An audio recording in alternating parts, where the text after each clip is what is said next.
when the Manchester City back line is all over the place.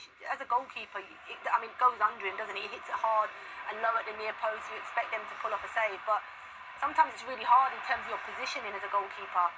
You take that off of your back line, and when City's back line is so disjointed at the minute, it's quite difficult. But yeah, it's hit hard and low. He should do better with it.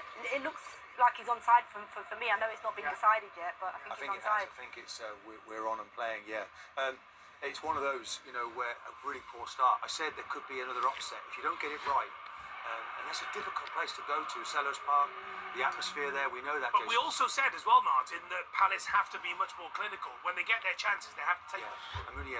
That we saw him score recently, missed a sitter in the same game, and maybe that's just, the confidence is there now to hit one. But the goalkeeper there, who's come in for Ederson in recent games, I think he should do better. Pep will be scratching. He'll have more scratches on his head because not just that, but it's just the whole back line. You've got your two centre halves in advance of your fullback, calling an offside line when you've got two fullbacks behind you. You'd know that as a centre half. Fullbacks are always in front of you in those positions when the ball's in a wide area. And then it's just too easy. The recovery, we spoke before the game about Manchester City, the frustration in the amount of times they're turning the ball over and then creating chances against them.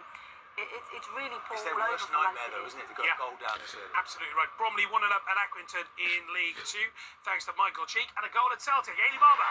Yeah, it was probably Hibs' worst nightmare to go down to a goal very early on here at Celtic Park as well, and that is exactly what has happened. The overlapping run from fullback Alistair Johnson, he does it so well. His ball across the goal, two players going for it, Adam Ida and Arnie Engels, but I think it was Engels who got the final touch, just knocking it into the back of the net, and it is Celtic 1, Hibernian 0. So as it stands, Celtic 9 points clear. Let's go back to Selhurst Park. Chris Wise.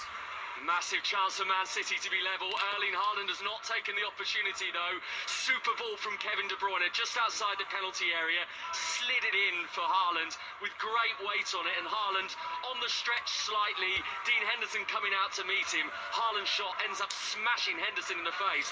Doesn't matter as a goalkeeper what you do to keep it out, just keep it out. It was a good save from Henderson, but that is a big chance for Erling Haaland. Not seized. Palace 1, Man City 0. Well, Betty mentioned Ian Holloway and Swindon Town. They've taken the lead through Harry Smith on 8 minutes against Fleetwood Town, and Ben Wells has put Huddersfield Town 1-0 up at Mansfield Town. That's in League 1. Right, let's go into the Championship. Let's get stuck in. Storm Dara affected Cardiff City against Watford. Oxford United's trip to Plymouth Argyle, both postponed yesterday. That means Hull City can go above Cardiff and Plymouth with a win over Blackburn Rovers. Katie Smith.